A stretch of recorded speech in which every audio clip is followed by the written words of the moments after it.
Hello जी, प्रयास helpline. Hello जी बोलिए, हम सुन रहे हैं। हम आपकी क्या मदद कर सकते हैं? मैं सुसाइड नहीं करना चाहता, मेरे पास और कोई चारा नहीं है। बहुत बड़ी गड़बड़ कर दी मैंने। आप कहाँ से बात कर रहे हैं? नाम क्या है आपका? आप प्लीज फोन मत रखिएगा और मेरी बात ध्यान से सुनिए। सुसाइड किसी बात का सोल्यूशन नहीं है और आपने हमें कॉल किया है तो हम आ रहे हैं आपकी मदद करने।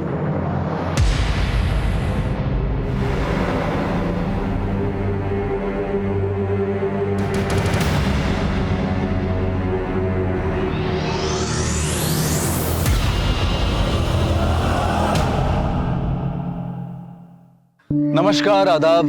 क्राइम पेट्रोल डायल 100 में आप सबका स्वागत है।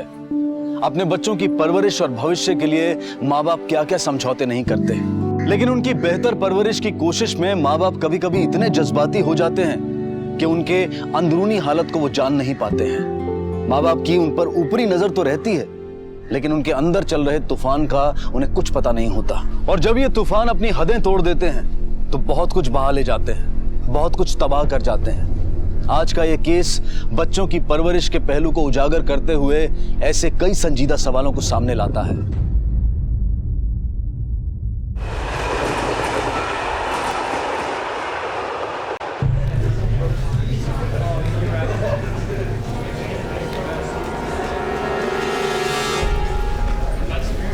एक्सक्यूज मी, एक मिनट, एक्सक्यूज मी।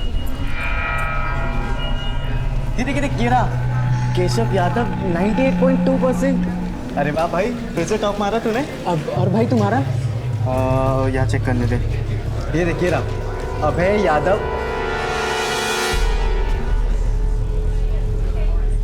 क्या हुआ भाई?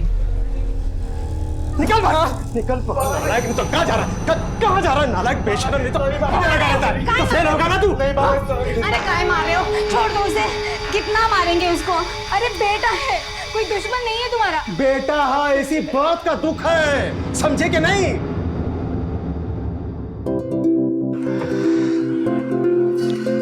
राजकुमार भैया, लीजिए, मुंह मीठा कीजिए। सुरेश भाई, आपका बेटा तो टॉपर है। आप बड़े किस्मत वाले हैं जो आपको ऐसा बेटा मिला।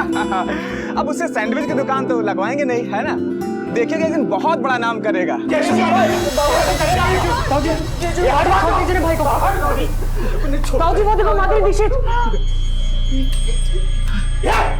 ये केशव, तू हट जा बाजू, नहीं तो तेरे को भी पीट देंगे, बता रहे हैं। भाई साहब, हाँ भाई साहब, ये क्या लगा रखा है? बाहर तक आवाज आ रही, लोग सुनेंगे तो क्या कहेंगे? अरे सुनते तो सुने, हमको क्या करना है भाई? अरे तुम्हारा बेटा तो पास हो गया, तुम तो खुश हो। एक साथ डबल प्रमोशन लिया है और ये फेल हो गया। नालायक, इसको छोड़ेंगे नहीं आज। चप्पल। भाई साहब, इस तरह मार पीट करने से थोड़ा वो पास हो जाएगा। केशव पढ़ाएगा ना उसको, अच्छे नंबर से पास होगा। भाई क्या कर रहे हो तुम? सुसाइड। पागल हो गए हो क्या? उठो, जल्दी उठो। आप ताऊजी घर में इंतजार कर रहे होंगे। चलो केशव, तू जा ना, मुझे अब इस दुनिया से ही उठना है। मैं इस दुनिया में रहने के लायक नहीं हूँ। तू स्मार्ट है यार, इंटेलिजेंट है। मैं ना तो इस दुनिया में रह सकता हूँ और ना ही जीते जी जिंदगी भर अपने बाप के चप्पल खा सकता हूँ। तुम सचिन तेंदुलकर और अंबानी से कम नहीं हो। तुमको पता है, वो टैलेंट पे हीरो और पढ़ाई में जीरो है। और ना वापिस से ऐसी बात की ना तो सच में धक्का दे दूंगा आपको। चलो। देखो, तुम्हारे साथ जो भी हुआ है वो तुम्हारी जिंदगी से ज्यादा जरूरी नहीं है। मुझे तो मेरी जिंदगी जरूरी नहीं लग रही। जरूरी है तुम्हारे माँ बाप के लिए, उन लोगों के लिए जो तुमसे प्यार करते हैं। देखो मेरी बात सुनो, तुम उनके लिए बहुत इम्पोर्टेंट हो और अगर तुम ही नहीं रहोगे तो उनकी तो सारी दुनिया उजड़ जाएगी। हाँ, आप ठीक कह रही हैं। Hello hello. The number you have called is currently switched off.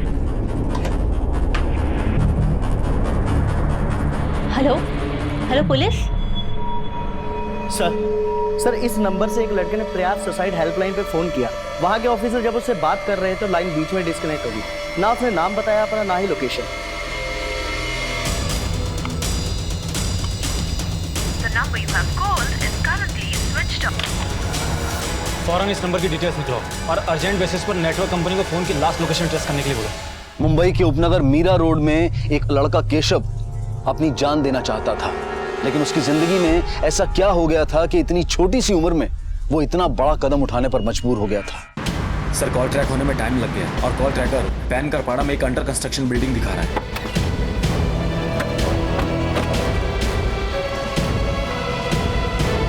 Sir ये लड़का तो 15-16 साल का लग रहा है, लेकिन सिम कार्ड तो किसी सुरेश यादव के नाम पर रजिस्टर्ड है, जिसकी उम्र 40 साल है। तो फिर ये हो सकता है वो नंबर इसके किसी जानने वाले के नाम पे रजिस्टर्ड है। सर इसके पेट और पीठ पर कोई भी चोट का निशान नहीं है, लेकिन खून फिर भी है। और इसके नाखूनों में भी खून है। चलो ऊपर देखते हैं, तुम यहीं देखो।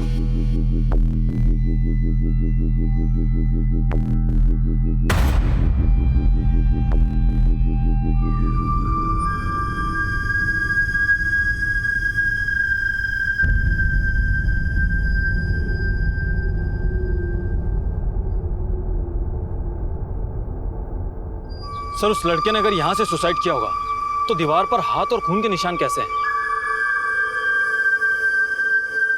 और सर ये सब देखकर तो ऐसा लगता है कि सुसाइड करने से पहले उस लड़के के साथ में जरूर कुछ हुआ होगा, और हो सकता है कि उस लड़के के साथ में कोई और हो और उसी ने ही इस लड़के को धक्का दे दिया हो।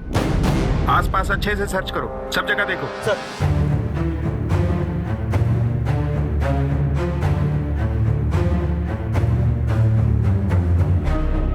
फोन की बैटरी डेड है, शायद इसी फोन से उसने हेल्पलाइन वाले नंबर पे कॉल किया होगा। सर ये खून से भरी टी शर्ट मिली है। सर उस लड़के ने सुसाइड हेल्पलाइन पर फोन किया था, लेकिन ये एविडेंस देखकर तो ऐसा लग रहा है कि हादसे को एक अलग ही मोड़ दे रहे हैं। सुरेश यादव जिसके नाम पे ये सिम रजिस्टर्ड है, उससे मिलना होगा। बॉडी को पोस्टमार्टम के लिए भेजो और आसपास के लोगों से पूछताछ करो।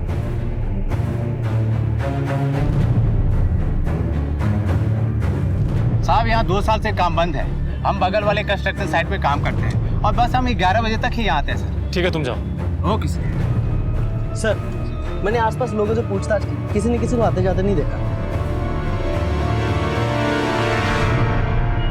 सुनिए जी, ये लोग घर आए थे, केशव के बारे में कुछ पूछ रहे हैं। आप में से सुरेश यादव कौन है? जी मैं हूँ सुरेश यादव साहब।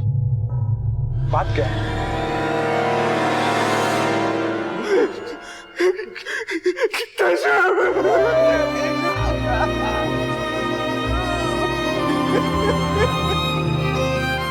रात में केशव ने सुसाइड हेल्पलाइन पे कॉल किया था। जब हम वहां पहुंचे तो हमें उसकी लाश मिली, लेकिन उसके शरीर पे खून था। क्या वो किसी तकलीफ में था या किसी से उसका झगड़ा हुआ था? साहब जिंदगी से हमेशा 2 कदम आगे रहने वाला केशव जिंदगी से हार कैसे मान सकता है साहब? कोई तो वजह होगी जो उसने इतना बड़ा कदम उठाया। जब आप लोगों को केशव की बातों में कोई परेशानी दिखाई दी या किसी से कोई अनबन? अभी तो उसने सर क्लास में टॉप किया था। केशव यादव 98.2%। अरे वाह भाई, फिर से टॉप मारा तूने। हमको नहीं लगता कि उसके साथ किसी की कोई दुश्मनी होगी। साहब ये अब है उसका बड़ा भाई पवन भाई साहब का बेटा, दोनों एक ही क्लास में थे। 2 साल पहले उसका डबल प्रमोशन हुआ था। अबे पिछले कुछ दिनों में तुमने केशव के मूड में कुछ बदलाव देखा था या कॉलेज में किसी से कोई दुश्मनी? नहीं सर, केशव ऐसा लड़का था ही नहीं कि जिससे कोई दुश्मनी कर सके। सर सबका दिल जीत लेता था वो। अच्छा आखिरी बार कल रात को केशव को आपने कितने बजे देखा था? कल रात 9:30 बजे जब हम सब लोग खाना खा रहे थे। लो बेटा, ये गुलाब जामुन हम तुम्हारे लिए बनाए हैं गर्मा गर्म, खा लो। थैंक यू ताई। अच्छा कल रात को केशव उस अंडर कंस्ट्रक्शन साइट पे क्यों गया था? सर वो हमारा अड्डा है। हम अक्सर वहाँ जाया करते थे टाइम पास करने के लिए और मन की बातें शेयर करने के लिए। अबे क्या केशव का कॉलेज में किसी से लड़ाई झगड़ा या कोई दुश्मनी थी या फिर उसकी कोई गर्लफ्रेंड? नहीं सर, केशव की कोई गर्लफ्रेंड नहीं थी। सर ये रही केशव की पोस्टमार्टम रिपोर्ट।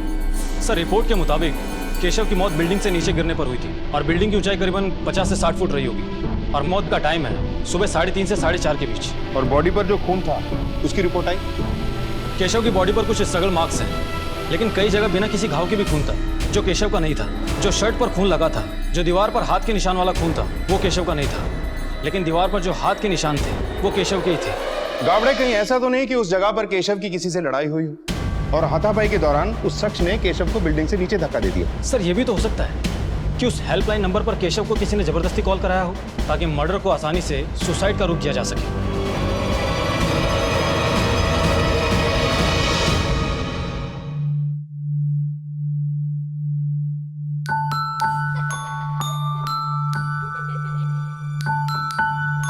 केशव जी पापा। ये तूने नई किताब मंगाई थी ना? ये ले। थैंक यू पापा। सर केशव के कॉल डिटेल से ये तो साफ है कि वो इतना ज्यादा किसी का टच में नहीं था, लेकिन उसकी फोन मेमोरी में कुछ अश्लील फोटोज और वीडियोस मिले। केशव के बारे में जितना जाना है उनसे ऐसा लगता तो नहीं कि वो इन सब बातों में था। और सर केशव के कॉल डिटेल्स के हिसाब से केशव रात को 1:30 बजे अपने घर से निकला था। हो सकता है वो किसी कॉल गर्ल से मिलने निकला हो या फिर उसकी कोई गर्लफ्रेंड हो जिसके बारे में कोई नहीं जानता। सर कहीं ऐसा तो नहीं कि केशव के घर वाले हमसे कुछ छुपा रहे हैं? हो सकता है। केशव के दोस्तों, उसके पड़ोसियों और उसके कॉलेज में पूछताछ करो, जरूर कोई ना कोई सुराग मिलेगा। Yes sir.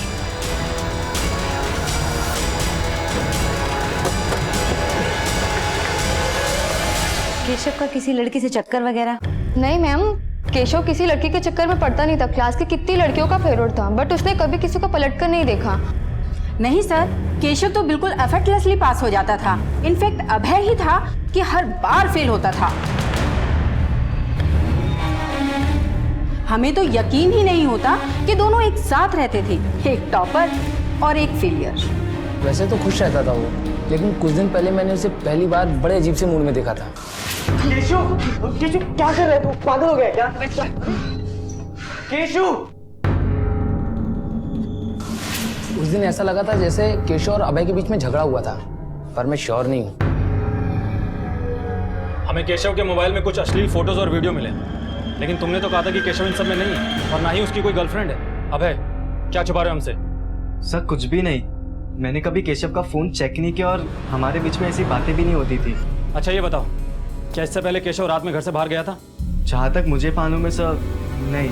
लेकिन उस रात को तो गया था, क्या तुमने नहीं देखा? सर उस दिन तो मैं 11:30 बजे ही सो गया था और केशव भी तभी सो गया था। उसके बाद वो कभी गया वो मुझे नहीं पता। अच्छा क्या तुम्हें कभी शक हुआ केशव पर कि वो किसी धंधे वाले से मिलने के लिए जा रहा हो? सर हम ये सब मामलों में कभी नहीं पड़ते। हमने तुम्हारे कुछ दोस्तों से पूछताछ की और उनका कहना है कि कुछ दिन पहले तुम्हारी और केशव की लड़ाई हुई थी वॉशरूम में। नहीं सर मुझे याद नहीं है और शायद हुआ भी होगा। सर केशव स्कॉलर जरूर था, मगर था तो वो इंसान ही ना, और गुस्सा तो इंसान को ही आता है। सर हमने केशव के बारे में पूछताछ की। सब लोग केशव के बारे में अच्छा ही बोल रहे हैं, लेकिन गौर करने वाली बात तो ये है कि अभय की जिंदगी में उथल पुथल मचा हुआ है। स्कूल में स्टूडेंट्स का कहना है कि अभय एक बिलो एवरेज स्टूडेंट है, जिसकी वजह से उसका बाप नाराज भी रहता है। सर कहीं ऐसा तो नहीं कि इसी जलन की वजह से अभय ने केशव को रास्ते से हटा दिया हो? जितना वो अपनापन दिखा रहा है, हो सकता है उसमें कुछ छुपा रहा हो। 20 जुलाई रात 1 बजे से लेकर केशव की मौत तक की डिटेल्स मिली क्या? जी सर, अभय उस रात को घर पर ही था, लेकिन केशव रात को 1:30 बजे घर से निकला था। जिस जगह वो गया वो सृष्टि कॉम्प्लेक्स के आसपास की है, और फिर वहां से पेनकर पाड़ा के अंडर कंस्ट्रक्शन बिल्डिंग पर गया, जो कि सृष्टि कॉम्प्लेक्स से 10 मिनट की दूरी पर है। अगर केशव जानबूझकर इतनी रात को सृष्टि कॉम्प्लेक्स गया था तो जरूर किसी से मिला होगा। सर क्या ये पॉसिबल हो सकता है कि केशव जिससे मिलने के लिए गया हो वही उसका हत्यारा हो? लेकिन खून की क्या वजह हो सकती है? हो सकता है वजह केशव ना हो, वो सिर्फ निशाना बना हो। मतलब ये कि दुश्मनी केशव के पिता या उसकी फैमिली से हो और शिकार बना केशव। हो सकता है कि उसने सुसाइड ना किया हो, बल्कि उसका मर्डर हुआ हो।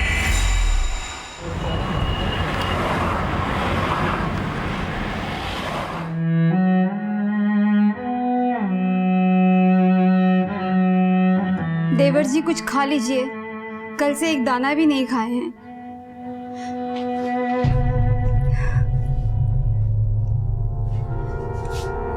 सुनिए अजी, सुनिए, देवर जी से बात कीजिए ना।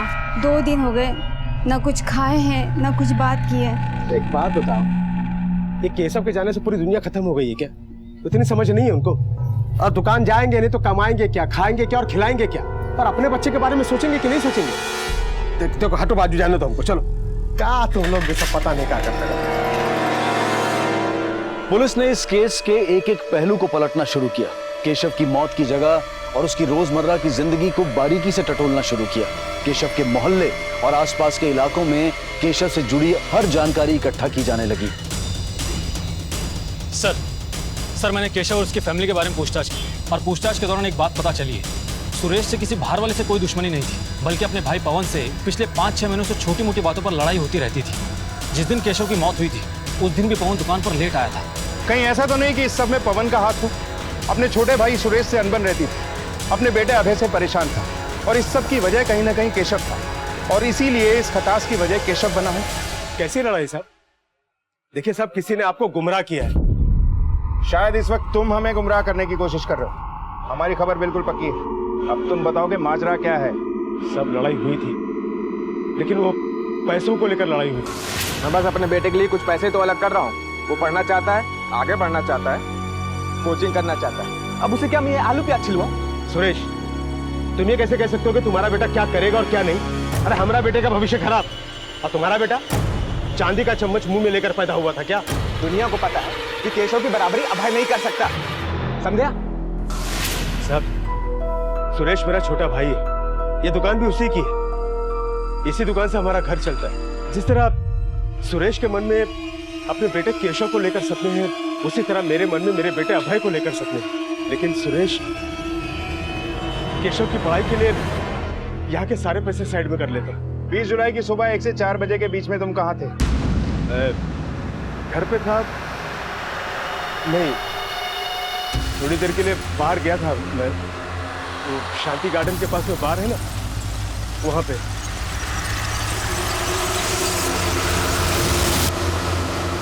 शांति गार्डन और सृष्टि कॉम्प्लेक्स दोनों एक ही लोकेलिटी में है, और इन दोनों एरियाज का सेलफोन टावर भी सेम ही है। कहीं ऐसा तो नहीं कि पवन उस रात बार में ना गया हो सकता है पवन का इरादा कुछ और ही हो। एक काम करो काबड़े, पता करो कि पवन उस रात बार में गया था या नहीं, और अगर गया था तो कितने टाइम तक होगा। Yes sir. पवन, सच क्या है? हमने बार में पूछताछ की, तुम वहां नहीं गए थे, और कॉल रिकॉर्ड के हिसाब से उस रोज तुम्हारी किसी से बातचीत हुई थी। सच सच बता दो, इतनी रात को कहां गए थे और क्या कर रहे थे? साहब, दरअसल हमने आपसे झूठ बोला। हम चाहते थे कि हमारा बेटा अभय अपने कंपार्टमेंट के रीटेस्ट में फेल होने से बच जाए, इसलिए हम उसके टीचर के पास गए थे मिन्नत समाजत करने के लिए कि कुछ भी ले दे के कैसे भी हमारे बेटे को पास कर दे, और वो माना नहीं। और हमको बाहर किसी से पता चला कि एक आदमी है जो पैसे लेकर पेपर लीक करा के बच्चों को पास करा देता है। उसी से बात किए थे, पर वहाँ भी पैसों पर बात बनी नहीं। आप चाहे तो उसका नंबर है हमारे पास में, आप उससे बात कर लीजिए और टीचर से भी बात कर लीजिए। काबड़े, चेक करो। हाँ सर, ये बात तो सच है कि पवन जी रात दिन मेरे पीछे लगे थे अभय को एग्जाम में पास कराने के लिए, लेकिन उनकी बहुत मिन्नतों के बाद मुझे उन्हें उस आदमी का नंबर देना ही पड़ा। लेकिन शायद उनकी बात कुछ बनी नहीं। सर एक बात और, करीबन 1-1.5 महीने पहले केशव ने कुछ ऐसा किया था जिससे मैं चौंक गया था।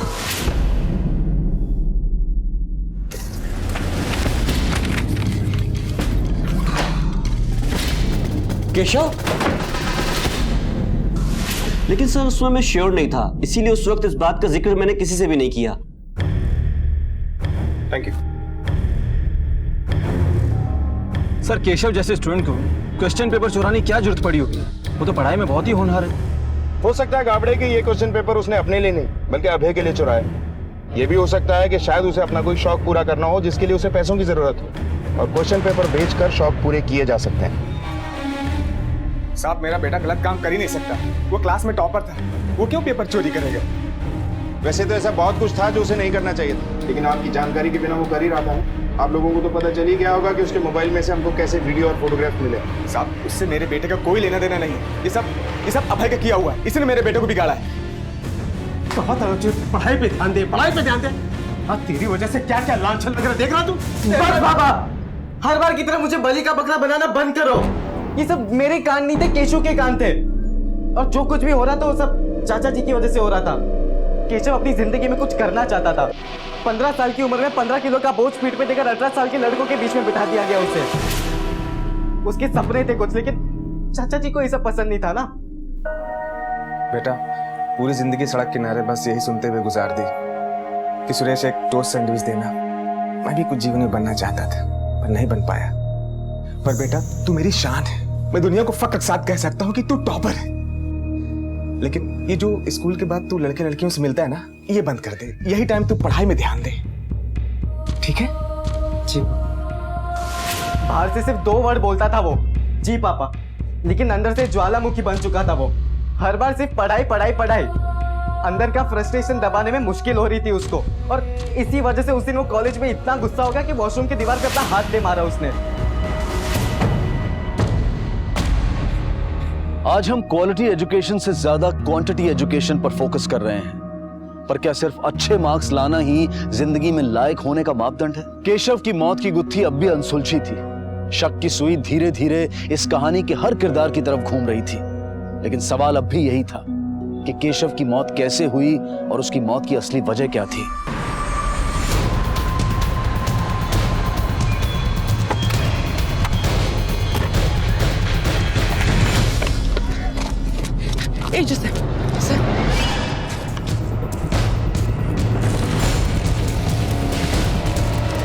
आसपास अच्छे से सर्च करो। सर बॉडी को देखकर तो ऐसा लगता है कि 2 से 3 दिन पुरानी होगी, और इसके घाव देखकर ऐसा लगता है कि किसी ने इसकी चेस्ट के ऊपर हमला किया होगा। इसकी पॉकेट चेक करो।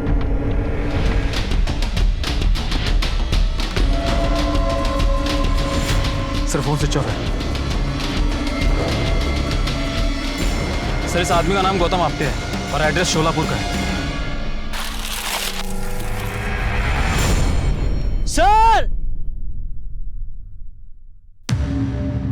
सर ये बाइक देखिए।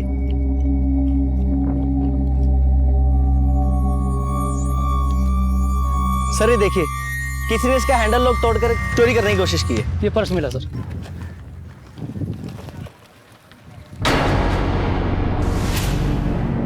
सर ये तो अभय का है।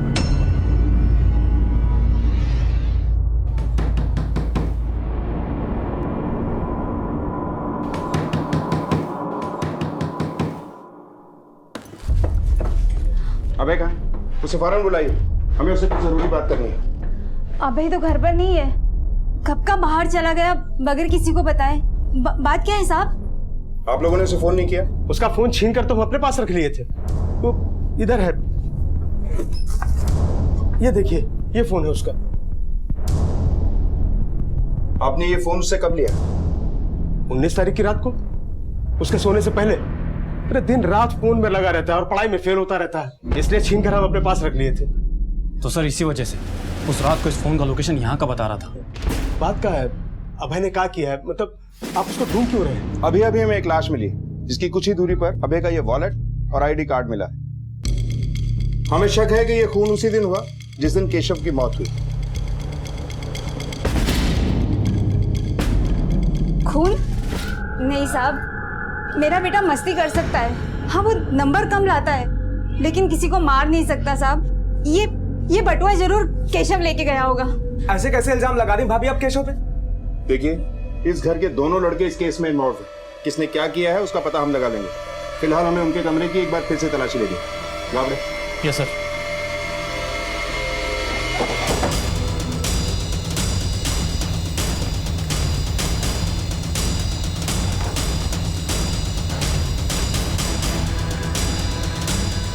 सर अभय के बैग से अबॉर्शन पिल्स मिले। ये गोली अभय के बैग में क्या कर रही है?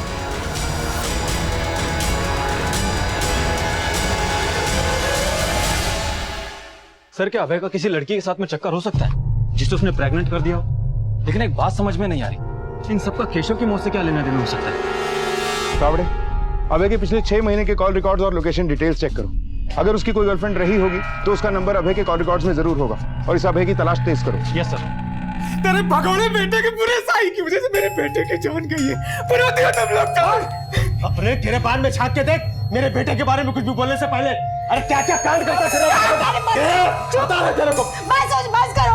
अरे घर के एक बेटे को तो हम पहले ही खो चुके हैं, और अब अभय भी पता नहीं कहाँ चला गया है। अरे गलती उन दोनों की नहीं है, गलती हमारी परवरिश की है। सर ये रही गौतम की पोस्टमार्टम रिपोर्ट। गौतम के ऊपर जो हमला हुआ था उसके बाद इंटरनल ब्लीडिंग की वजह से उसकी मौत हुई, और उसकी मौत 20 जुलाई को रात को 1 से 2 बजे के बीच हुई है। गौतम और केशव की मौत के बीच में मुश्किल से 2 से 3 घंटों का फर्क है। ये महज एक कोइंसिडेंस नहीं हो सकता, जरूर कुछ ऐसा है जो अब भी हमारी आंखों के आगे आना बाकी है। सर मैंने गौतम की फैमिली से कांटेक्ट किया था, वो लोग शोलापुर में रहते हैं। उनका कहना है कि पिछले हफ्ते ही गौतम घर आया था, लेकिन सर गौतम की फैमिली अभय और केशव किसी को नहीं पहचानते। लेकिन सर एक बात है, केशव की शर्ट पर और कंस्ट्रक्शन साइट की दीवार पर जो ब्लड हमें मिला था वो गौतम के ब्लड से मैच करते हैं। ये दवा तुम्हारे यहाँ की है? हाँ सर, ये दवा तो हमारे यहाँ की है। तुम्हें कुछ याद है ये दवा तुमने किसको बेची थी? ये तस्वीर देखो, शायद तुम्हें याद आ जाए। इन दोनों में से कोई नहीं आया था, पर एक आदमी आया था साइकिल से। स्केच बनवा सकते हो उसका? हाँ साहब। इसका मतलब साफ है कि गौतम की मौत से अभय और केशव का कोई ना कोई कनेक्शन जरूर है, लेकिन ये पिल्स वाला चक्कर समझ में नहीं आ रहा। कहीं इस एंगल में किसी लड़की का ट्रायंगल तो नहीं? सर ये भी तो हो सकता है कि अभय का किसी लड़की के साथ में चक्कर हो और गौतम ने उस लड़की के साथ में गलत किया और वो प्रेग्नेंट हो गई हो और अभय ने गुस्से में आकर गौतम का खून कर दिया हो। गावड़े, हमें इस केस के हर एंगल को खंगालना होगा। एक मिनट सर। हेलो, ठीक है सर, पता चल गया कि वो अबॉर्शन पिल्स किसने खरीदी थी। तुमने केशव को अबॉर्शन पिल्स लेके दी थी। अब बात को छुपाने का कोई फायदा नहीं। हाँ साहब, मैंने उसे दवा ला के दी थी। मेरे पास और कोई दूसरा रास्ता नहीं था उस बात को दबाने के लिए। ये लीजिए भाई साहब।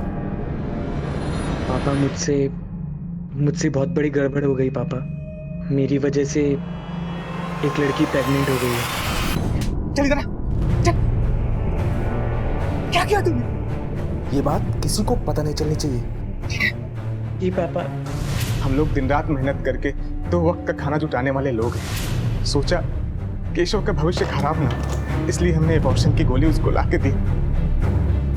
जाके उस लड़की को खिला दे और मामला यहीं दफन कर दे। मैं नहीं जानना चाहता कि वो कौन थी और ये सब क्यों हुआ।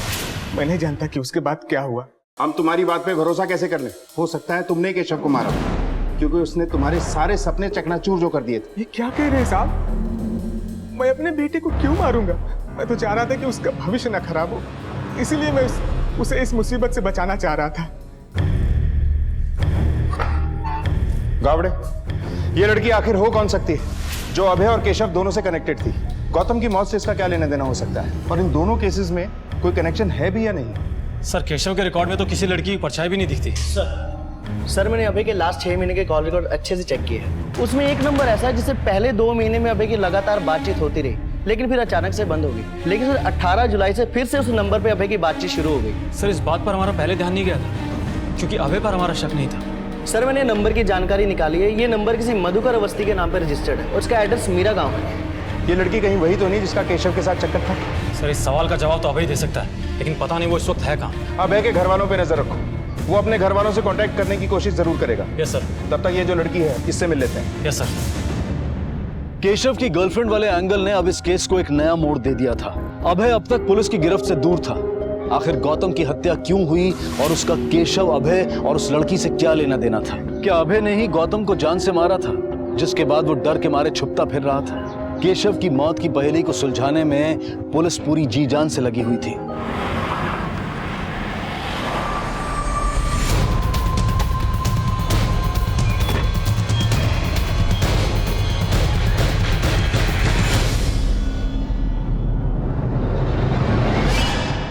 रश्मि। जी सर। कौन से कॉलेज में पढ़ती हो तुम? प्रशांत जूनियर कॉलेज। सर इसी कॉलेज में तो अभय भी पढ़ता है। लेकिन क्या हुआ सर? आप लोगों से कुछ बात करनी है। सर कैसी बातें कर रहे हैं आप? मेरी बेटी का ना किसी से अफेयर है, ना तो वो प्रेग्नेंट है। रश्मि, सच क्या? सर वो केशव और अभय दोनों मेरे क्लासमेट्स हैं। केशव हमारी क्लास का टॉपर था सर। उसकी मौत का सुनकर बुरा लगा सर, लेकिन मेरी केशव से कभी कोई बात नहीं हुई है। और अभय? अभय से तो तुम्हारी बहुत बात हुआ करती थी। अभय मेरा दोस्त है, लेकिन हमारे बीच ऐसा कुछ भी नहीं है सर। इसे पहचानती हो? No sir. और आप? नहीं सर।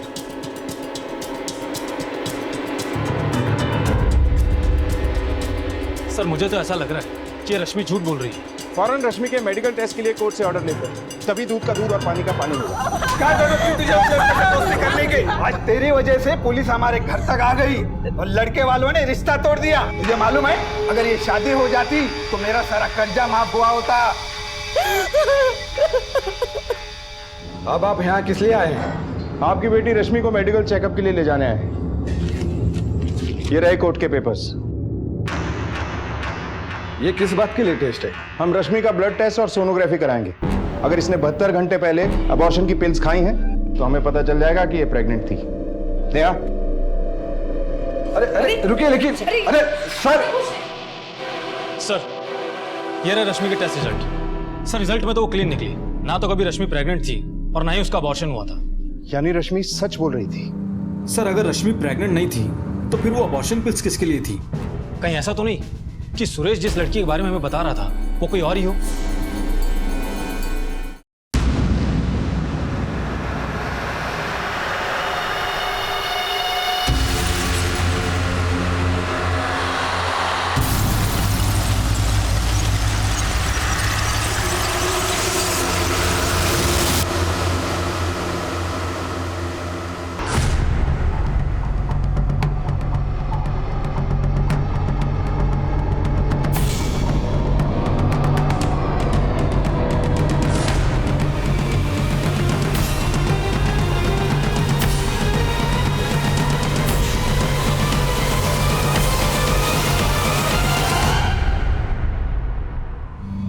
सर आपको मेरे बैग से जो अबॉर्शन के पिल्स मिले थे वो मेरी नहीं थी सर, वो केशव की थी।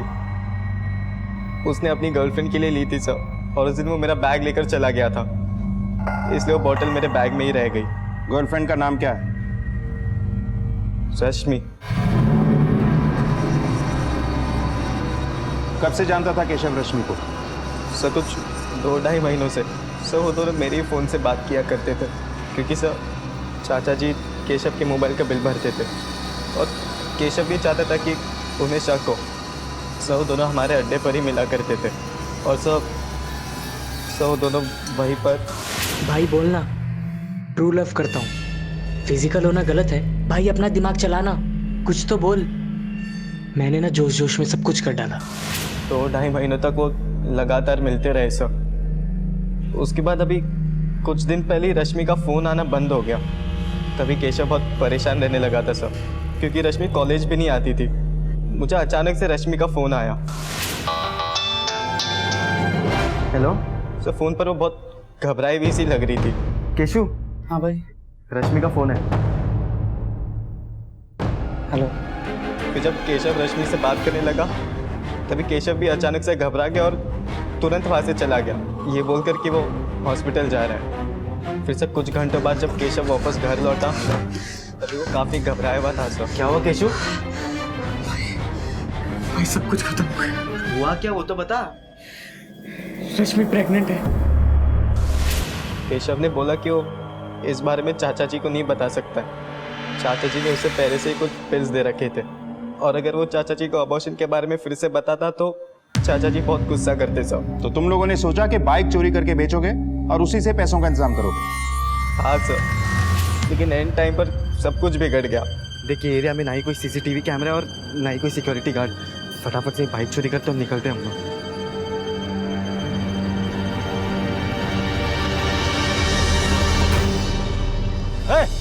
क्या कर रहे तुम लोग? भाई चोरी कर रहे हो? नहीं, क्या कर रहे हो? क्या बात है? पागल ही क्या कर दिया तूने? ये तो सर केशव घबरा कर वहाँ से भाग गया। मैं श्योर था कि वो हमारे अड्डे पर ही गया होगा, लेकिन सर मुझे कुछ समझ नहीं रहा था कि मैं अभी क्या करूँ। तो मैंने उस आदमी की लाश को कूड़े में छिपा दिया और उसकी बाइक तो वहीं पर पीछे फेंक दी। स्क्रू ड्राइवर को कहाँ छुपाया तुमने? रास्ते में एक नाले में मैंने वो स्क्रू ड्राइवर फेंक दिया था। फिर वहाँ से मैं घर चला गया, पीछे के दरवाजे से अंदर जाकर चुपचाप से सोने का नाटक करने लगा। क्या गुजरी होगी केशव पर? कितना होनहार स्टूडेंट था वो, और एक जरा सी गलती से उसने अपनी जिंदगी खत्म कर ली।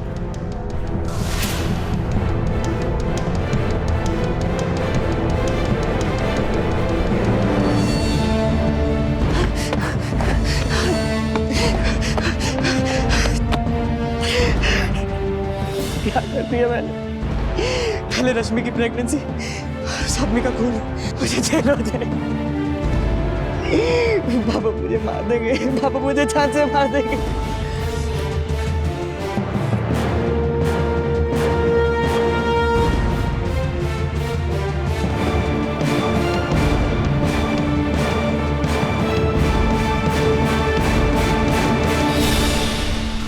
केशव सुसाइड करने वालों में से नहीं था, बल्कि एक बार उसने ही मुझे सुसाइड करने से बचाया था। सर टेस्ट के हिसाब से तो रश्मि प्रेग्नेंट नहीं थी, लेकिन अभय के हिसाब से रश्मि प्रेग्नेंट हुई थी। ये माजरा गले से नीचे नहीं उतर रहा। अगर रश्मि प्रेग्नेंट नहीं थी तो उसने केशव को झूठ क्यों बोला, और केशव को 30,000 रुपए क्यों चाहिए? कहीं ऐसा तो नहीं कि रश्मि झूठ बोलकर केशव से पैसे निकलवाना चाहती थी? सर, मैंने केशव से दोस्ती एग्जाम्स में अच्छे मार्क्स लाने के लिए करी थी, क्योंकि मुझे ऐसा लग रहा था कि अगर इस बार भी मैं मैथ्स में फेल हो गई तो पापा मेरी शादी करा देंगे। इसलिए मैंने केशव से दोस्ती की और मैंने उससे पढ़ाई में मदद भी मांगी सर। लेकिन एग्जाम्स में टाइम इतना कम बचा था कि मेरे और कुछ समझ ही नहीं आया। तो मैंने केशव से कहा कि वो स्टाफ रूम से जाकर मेरे लिए पेपर्स चोरी करके लाए।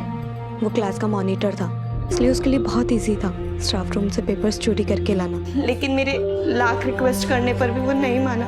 तब सर मैंने उसे फिजिकल होने के लिए उकसाया, क्योंकि मुझे लगा कि वो इस तरह मेरी मदद जरूर करेगा। उसने स्टाफ रूम से मैथ्स के क्वेश्चन पेपर चुरा कर मुझे दिए। उसके बाद हम दोनों 2 बार फिजिकल हुए, लेकिन मेरा काम निकल चुका था, सो मैंने उसे इग्नोर करना शुरू कर दिया था, क्योंकि मुझे पता था इस बार एग्जाम्स में मार्क्स मेरे बहुत अच्छे आने वाले थे। लेकिन इस महीने मेरे पीरियड्स नहीं आए थे और मैं बहुत घबरा गई थी। मुझे लगा कि मैं प्रेग्नेंट हूँ। घबरा कर मैंने 18 को केशव को कॉल किया था और वो मुझसे मिलने मेरे घर के बाहर आया था। तुम सच में प्रेग्नेंट हो? देखो केशव, अगर ये बात मेरे पापा को पता चली तो वो मुझे जान से मार डालेंगे। केशव प्लीज कुछ करो। मैं क्या कर सकता हूँ इसमें? तुम प्लीज कोई मेडिसिन ले लो ना। मैं इस प्रॉब्लम में तुम्हारे चक्कर में फंसी हूँ और तुम ही पीछा छुड़ा रहे हो। और अगर एक बात सामने आई तो फिर सारी बातें सामने आ जाएगी। सबको पता लग जाएगा कि पेपर्स तुमने लीक किए थे और फिर तुम्हारी इमेज कुछ नहीं रहने वाली। नहीं, मैं कुछ करता हूँ। तुमने इस बारे में अपनी माँ से डिस्कस क्यों नहीं किया?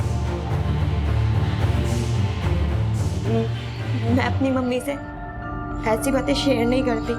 कैसे बताती इन्हें कि मैं प्रेग्नेंट हूँ। केशव ने जो एबॉर्शन के लिए पिल्स लाके दी थी वो तुमने खाई? जी सर, पर उसके बाद मुझे बहुत ब्लीडिंग होने लगी, मेरी हालत खराब होने लगी थी। मेरे पेट में इतना दर्द होने लगा था कि मुझे कुछ समझ नहीं आता था। फिर मैंने केशव को कॉल करके बुलाया। हम दोनों हॉस्पिटल गए। वहाँ के कंपाउंडर ने हमें और भी ज़्यादा डरा दिया था। वो कहने लगा कि 30,000 रुपये लगेंगे, प्रॉपर अबॉर्शन कर देगा, और उसने ये भी बोला कि ये सब कुछ चुपचाप करना होगा। अगर किसी को भी पता चला तो केशव के ऊपर केस लग सकता है। इस कंपाउंडर को उठा के लाओ। Yes sir. हमारा मत बताता था, सब कुछ बताता। साहब वो बच्चे बहुत डरे हुए थे, मुझे लगा पैसे कमाने का अच्छा मौका है, और साहब उस लड़के को खून भी आ रहा था। इसका मतलब वो प्रेग्नेंट तो थी नहीं। मैंने उन लोगों को उल्लू बनाया और 30,000 रुपये मांगे, पर वो लोग वापस नहीं आए साहब। मैं सुसाइड नहीं करना चाहता, मेरे पास और कोई चारा नहीं है। बहुत बड़ी गड़बड़ कर दी मैंने। तुम उनके लिए बहुत इम्पोर्टेंट हो, और अगर तुम ही नहीं रहोगे तो उनकी तो सारी दुनिया उजड़ जाएगी। हाँ, आप ठीक कह रही हैं। सर क्या केशव ने आउट ऑफ गिल्ट सुसाइड किया होगा? गाबड़े, मुझे अब भी ऐसा लग रहा है कि इस केस से जरूर कुछ मिसिंग है। 1 मिनट के लिए एज्यूम करो कि केशव ने सुसाइड नहीं किया, बल्कि उसको मारा गया, क्योंकि इस हेल्पलाइन वाली की बातों से केशव कन्विंस लग रहा था। तो फिर ऐसा कौन हो सकता है जिसने केशव की हत्या की? सर रश्मि उस रात को अपने घर पर ही थी। केशव के फैमिली के सभी लोग भी सुसाइड के टाइम पर घर पर ही थे। तो फिर केशव को मारने कौन जा सकता है?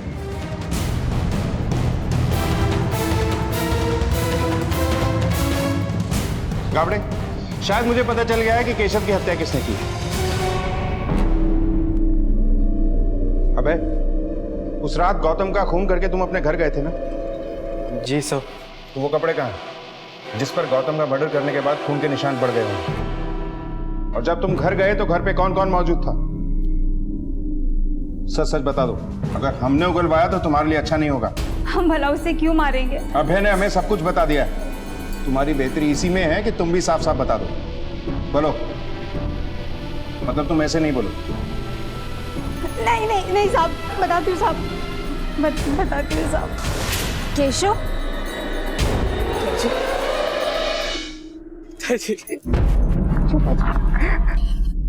चुप हो जा। अभय ने मुझे सब कुछ बता दिया है। वो घर पर ही है।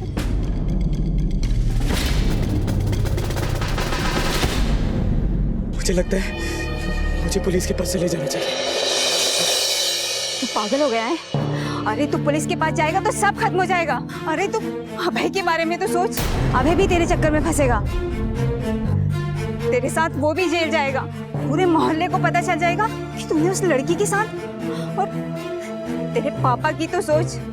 अरे सीना चौड़ा करके चलते हैं वो तो जीते जी मर जाएंगे। देख केशव, बस दो रास्ते हैं तेरे पास। या तो तू पुलिस के पास जा और अपने पापा और पूरे परिवार को खत्म कर दे, या फिर तू यहाँ से कूद के अपनी जान दे दे और हम सबको बचा ले। तू यहाँ से कूद जा केशव। ये राज राज ही रहेगा और तेरे पापा, ताऊ जी, अभय, हम सब बच जाएंगे केशव। तू कूद जा यहाँ से केशव। तू नहीं रहेगा तो सारी परेशानी दूर हो जाएगी। तेरे पापा की इज्जत मिट्टी में मिल जाएगी और सब लोग उन्हें खूनी का बाप कहकर बुलाएंगे।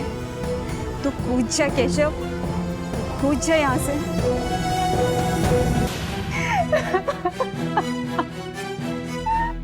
मैं स्वार्थी हो गई थी साहब। मैं नहीं चाहती थी कि मेरा बेटा इन सब चक्करों में पड़ के जेल जाए। मैं तो केशव को मारना भी नहीं चाहती थी साहब। माँ तो निस्वार्थ होती है। जब स्वार्थी हो जाती है ना तो सबसे पहले खुद का नुकसान करती है। इसकी जीती जागती मिसाल तुम हो।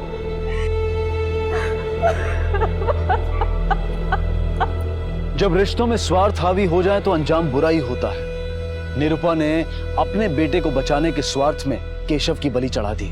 रश्मि भी केशव की मौत के लिए कम जिम्मेदार नहीं है। उसने केशव का इस्तेमाल करते हुए इस जुर्म की कहानी का बीज बो दिया। सुरेश ने कभी अपने बेटे केशव के मन की बात समझी ही नहीं। उसे आगे बढ़ना है, ये करना है, वो करना है, बस इसी में उलझा दिया और नतीजा ये हुआ कि केशव ने इस भंवर से उभरने के लिए मौत को ही गले लगा लिया। एक गलती को सुधारने के चक्कर में केशव और अभय एक और गलती कर बैठे और उनके हाथों कत्ल जैसा संगीन जुर्म हो गया। निरुपा और सुरेश अपनी परवरिश के गुमान में ही रहे। उन्होंने अपने बच्चों के साथ कभी ऐसे संबंध ही नहीं बनाए कि वो खुलकर अपनी बात उनसे कह सकें। याद रखिए, बेहतरीन परवरिश वो है जहां आप अपने बच्चों की क्षमता को देखते हुए उन्हें अपना पूरा सहयोग देते हैं। आपका प्यार, आपका सहयोग उन्हें विचलित नहीं होने देगा, हताश नहीं होने देगा, उन्हें सही रास्ते से भटकने नहीं देगा। इसी विचार के साथ अब मैं अनूप सोनी आपसे विदा लेता हूं। फिर मुलाकात होगी अगले एपिसोड में एक और चौंका देने वाले केस के साथ। तब तक अपना और अपने परिवार का ख्याल रखें और देखते रहें क्राइम पेट्रोल डायल 100। सबक एक को सीख हम सबको। जय हिंद।